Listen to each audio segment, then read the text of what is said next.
आप सभी जानते हैं कि आपकी अर्धवार्षिक परीक्षा फरवरी में होने वाली है।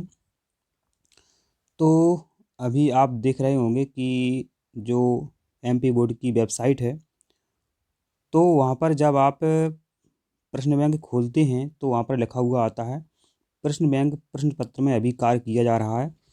तो हमने जब अभी केमिस्ट्री की प्रश्न बैंक खोल के देखी तो उसमें कुछ नए प्रश्न ऐड हो गए हैं उसमें कुछ नए प्रश्न ऐड हो गए हैं। तो हम आपको जो अभी करंट में आपकी प्रश्न बैंक अपलोड है उनके हम पूरे उत्तर आपको बताते हैं और जल्दी से बताएंगे। आपका समय हम बिल्कुल ज़्यादा नहीं लेंगे और समझ में भी पूरा आएगा, इसमें कोई बिल्कुल आपको समस्या नहीं होगी। तो चलो हम आपको इन सभी प्रश्नों के उत्तर बताते हैं। तो यहाँ पर देखो आप, ये आपके पी ब्लॉक के तत्व हैं। तो पी ब्लॉक के तत्वों की प्रश्न बैंक है ये, और आपके प्रश्न यह हैं।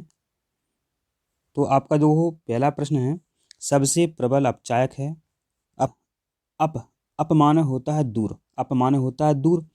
तो आपके सामने जो विकल्प हैं देखो, यह सब हैं 17 समूह के, इन्हें फ्लोरीन, क्लोरीन, ब्रोमीन, आयोडीन और एस्टेटिन होता है। ठीक है, तो सबसे दूर कौन सा है इसमें? सबसे दूर आपका देखो आयोडीन है, एस्टेटिन है। तो एस्टेटिन तो दिया नहीं है, एस्टेटिन दिया नहीं। अब आयोडीन आपके विकल्प में है, तो आपका उत्तर सही हो जाता है आयोडीन। तो सबसे प्रबल अपचायक है आपका आयोडीन। अब है सबसे दुर्बल अम्ल है, सबसे दुर्बल अम्ल है। तो जिसका आकार छोटा होता है वो सबसे दुर्बल अम्ल होता है। तो देखो फ्लोरीन, क्लोरीन, ब्रोमीन, आयोडीन। तो सबसे छोटा क्या है इसमें? फ्लोरीन है। तो यहाँ पर आपको विकल्प में देखना देखना होगा। तो देखो ए वाला तो है नहीं है ना, ए वाला है। अब देखो फ्लोरीन किसी में दिया नहीं है, तो इसके माने हैं या तो पहला जो है आपका एच आई, यहाँ आई की जगह आयोडीन होगा, या फिर आपका जो विकल्प है चौथा वाला एच आई, तो इसकी जगह आपका फ्लोरीन होगा। तो हम ये मान करके चलते हैं पहले में फ्लोरीन है, तो आपका पहला सही हो जाता है एच एफ। सबसे दुर्बल अम्ल है एच एफ, क्योंकि यहाँ पर हमने एच लगा दिया, यहाँ पर एच लगा दिया, ए पर एच लगा दिया, यहाँ पर एच लगा दिया। तो सबसे दुर्बल कौन हो जाता है आपका? H F. अब है सर्वोच्च इलेक्ट्रॉन बंधुता होती है। तो सर्वोच्च इलेक्ट्रॉन बंधुता, तो जो इलेक्ट्रॉन बंधुता होती है वो किसकी होती है? क्लोरीन की, क्लोरीन। सर्वोच्च इलेक्ट्रॉन बंधुता क्लोरीन की होती है। और ऋण विद्युतता पूछी जाए तो होती है फ्लोरीन की। अब है सामान्य ताप पर ब्रोमीन है। तो सामान्य ताप पर ब्रोमीन द्रव होता है, सामान्य ताप पर ब्रोमीन द्रव होता है। और परीक्षा में आयोडीन आ जाए तो आयोडीन ठोस होता है। क्लोरीन की खोज किसने की थी? तो क्लोरीन की खोज की थी सीले ने, क्लोरीन की खोज की थी सीले ने। और ऑक्सीजन की खोज की थी प्रीस्टले ने, पूछा जाता है। अब है ब्लीचिंग पाउडर को कहा जाता है। तो ब्लीचिंग पाउडर को ब्रंजक चूर्ण, ब्रंजक चूर्ण, या कैल्शियम हाइपोक्लोराइट, या कैल्शियम हाइपोक्लोराइट भी कहा जाता है। और इसका सूत्र होता है CaOCl2, CaOCl2। अब है रेडियो एक्टिव अक्रिय गैस है। तो रेडियो एक्टिव माने रेडियोधर्मी, मतलब रेडियो सक्रिय, रेडियो सक्रिय अक्रिय गैस है। तो रेडियोधर्मी अक्रिय, तो अक्रिय गैसें कौन होती हैं? अक्रिय गैसें होती हैं आपकी 18वें समूह की, 18वें समूह की। 18वें समूह में कौन कौन से तत्व हैं? तो आपको पता होना चाहिए, हीलियम है, नियोन, आर्गन, क्रिप्टॉन, जीनॉन और रेडॉन। ये हैं आपके 18वें समूह के अक्रिय तत्व, अक्रिय गैस हैं। तो इसमें जो रेडॉन है ये आपकी अक्रिय गैस होती है। अगर पूछा जाए कि जो आपके हेलोजन हैं फ्लोरीन, क्लोरीन, ब्रोमीन, आयोडीन, एस्टेटिन, वहाँ कौन सी आपकी रेडियो एक्टिव गैस है? तो वहाँ आपका एस्टेटिन सही हो जाता है। अगर ऐसा लिखा आ जाए कौन सी अक्रिय गैस है, रेडियो एक्टिव है, तो अक्रिय गैसें होती हैं आपकी 18वें वाली। और 18वें में क्या है रेडियो एक्टिव गैस? रेडॉन। तो यहाँ आपको लिखना है radon, radon. Radon gas radioactive अक्रिय गैस है। यहाँ सीधा आपको रेडॉन लिखना है, रेडॉन रेडियो एक्टिव अक्रिय गैस है। अब है परावैंगनी किरणों से पृथ्वी की रक्षा कौन करता है? तो इसका सही उत्तर है ओजोन परत। ओजोन परत, ओजोन परत। अब है प्रशीतन में किस गैस का उपयोग किया जाता है? तो प्रशीतन में अमोनिया गैस का उपयोग किया जाता है। तो इसका सही उत्तर है आपका अमोनिया। और परीक्षा में प्रश्न आ जाए कि प्रशीतक में किस गैस का उपयोग किया जाता है, तो वहां पर आपका सही उत्तर होगा द्रव अमोनिया। प्रशीतन में किस गैस का उपयोग किया जाता है? अमोनिया का। प्रशीतक में किस गैस का उपयोग किया जाता है? तो द्रव अमोनिया का, ये अंतर है। अब है हाथी दांत तेल आदि के व्यंजन में किस गैस का उपयोग किया जाता है? तो ओजोन गैस का उपयोग किया जाता है।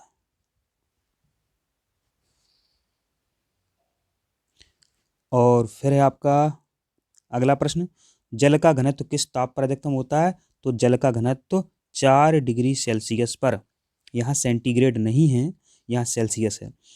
तो जल का घनत्व किस ताप पर अधिकतम होता है? 4 डिग्री सेल्सियस ताप पर अधिकतम होता है।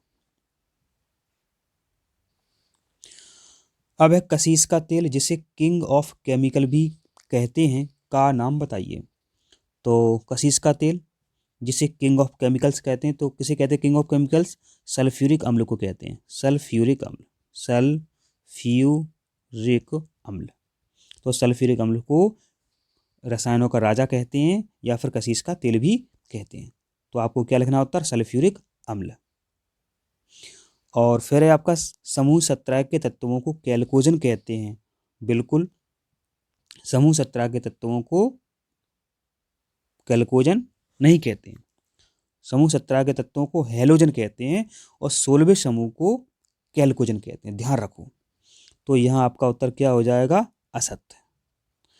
क्या कहा है कि समूह 17 के तत्वों को कैल्कोजन कहते हैं? असत्य, नहीं कहते हैं। 16 के तत्वों को कहते हैं कैल्कोजन, 17 के तत्वों को कहते हैं हेलोजन। अब है आयोडीन सामान्य ताप पर द्रव होता है।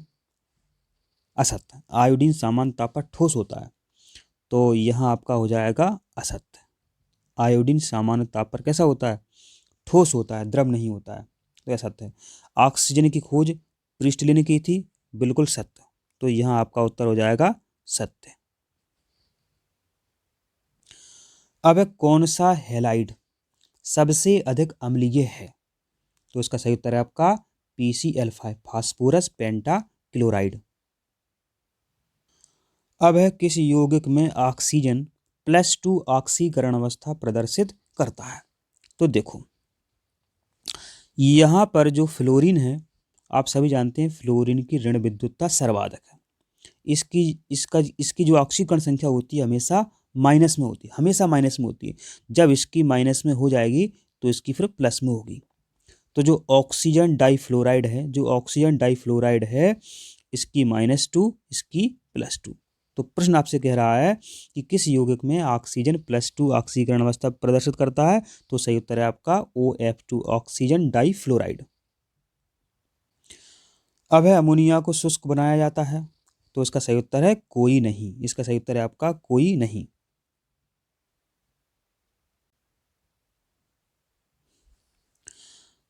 अब है H3PO3 1। तो देखो, ये प्रश्न जो है आपका गलत हो गया यहाँ पर टाइपिंग में, क्योंकि हमने आपसे कहा कि प्रश्न बैंक में कई प्रकार के परिवर्तन किए जा रहे हैं, प्रश्न हटाए जा रहे हैं, जोड़े जा रहे हैं, पता नहीं क्या हो रहा है। तो देखो, ये प्रश्न इस तरह से होगा आपका, H3PO3 है 1, इस तरह से होगा, द्विक्षारकीय अम्ल, एक क्षारकीय अम्ल, इस तरह से होगा। और इसका जो नाम है H3PO3 का, उसका नाम है फास्फोरस अम्ल। इसका नाम सीख लो पहले तो आप, इसका नाम है फास्फोरस अम्ल, ये इसका नाम है ना, पहले तो नाम सीख लो। और ये कैसा होता है? ये द्विक्षारकीय अम्ल होता है, ये द्विक्षारकीय अम्ल होता है। जब ये प्रश्न सही हो जाएगा तो इसी तरह लिखा आएगा, एक क्षारकीय अम्ल, द्विक्षारकीय अम्ल। तो इसका सही उत्तर है द्विक्षारकीय अम्ल।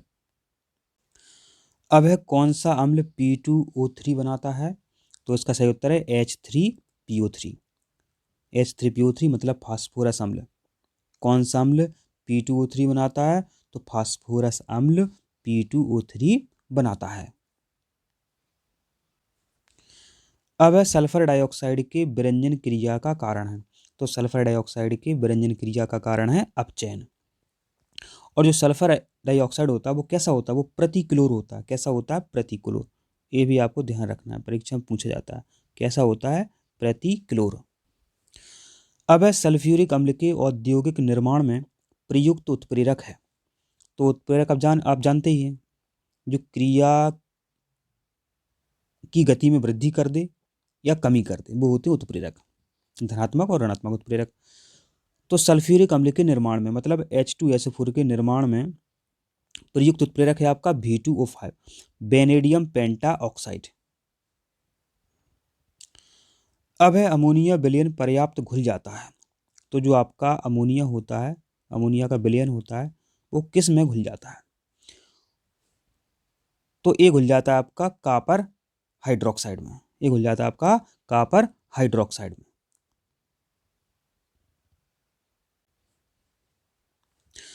अब है आपकी जोड़ियां, ठीक है। तो जो है आपका पहला है आपका ओलियम। ओलियम होता है आपका H2S2O7, H2S2O7। प्रतिक्लोर होता है आपका SO2। अभी अपन इस पर चर्चा कर रहे थे। PCl5 की संरचना होती है। तो जो PCl5 होता है फास्फोरस पेंटाक्लोराइड होता है, इसकी त्रिकोणीय द्विपिरामिडीय संरचना होती है। अब P4 अणु की संरचना, तो P4 अणु जो है अपना चतुष्फलकीय होता है। अब सफ़ेद फास्फोरस NaOH के साथ क्रिया करके क्या बनाता है? तो ये बनाता है आपका फास्फीन। इस तरह आपकी ये सही जोड़ियां हैं।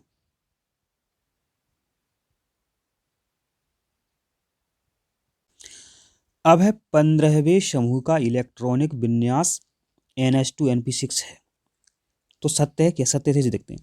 तो इस तरह से उत्तर आप निकाल सकते हैं कि 2 5 है, ये आपका जोड़ जो है 5 आना चाहिए। तो 3 और 2 5, 3 और 2 5, माने ही सत्य है। अगर और पूछ लिया जाए तो देख लो, तो जो P ब्लॉक के आपके तत्व होते हैं, P ब्लॉक के आपके तत्व होते हैं, वो कहाँ से स्टार्ट होते हैं? वो आपके 13 से स्टार्ट होते। 13 है, 14 है, 15 है, 16 है, 17 है, 18 है। तो देखो 13 का क्या होगा? 13 का होगा आपका NP2, यहाँ गलत हो गया, इसका होता है NH2NP1, NH2NP1। और 14वें का आपका होगा NH2NP2। जोड़ते जाना, 2 1 3, 2 2 4। 15 का क्या बताया हमने आपको? NH2NP3। 3 और 2 5, ये भी 5 हो गया आपके। 16 का क्या होगा? NH2NP4। 4 और 2 6, और आपका 16 का 6। 17 का देखते हैं, NH2NP कितने जोड़ें कि यहाँ पर ये 7 हो जाए आपका? तो यहाँ पर जोड़ेंगे अपन 5, 5 2 7। अब 18 का देखते हैं, तो NH2NP6। तो जो संख्या है, ए वाली संख्या है, इसको हम जोड़ते हैं तो संख्या आपकी ए वाली आती है। 3 4 5 6 7 और ये 8। अब जो संख्या है 2 और 3, ये 15वें समूह का जो 5 है वो आ रहा है। तो ये सत्य है आपका। 15वें समूह का इलेक्ट्रॉनिक विन्यास है NH2NP3, माने आपका सत्य है।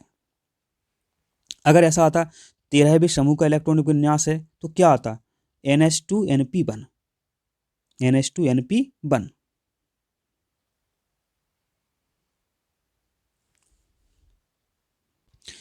अब है SF6 की ज्यामितीय त्रिकोणीय द्विपिरामिडीय होती है। तो इसका उत्तर है आपका असत्य। इसका उत्तर है आपका असत्य, क्योंकि SF6 की आकृति जो है, ज्यामितीय आकृति है, वो अष्टफलकीय होती है।